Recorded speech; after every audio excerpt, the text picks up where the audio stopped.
ರಾಷ್ಟ್ರ ಸಂವಿಧಾನಕ್ಕೆ ನೀನೆ ಶಿಲ್ಪಿಯು ದಾರಿದೀಪವು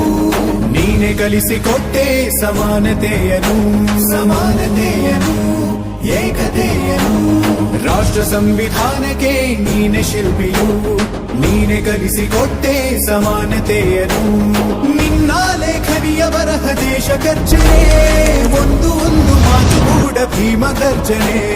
ನಾಯಕ ನೀನು ಭೀಮರ ಮಹಾನಾಯಕ ನೀನು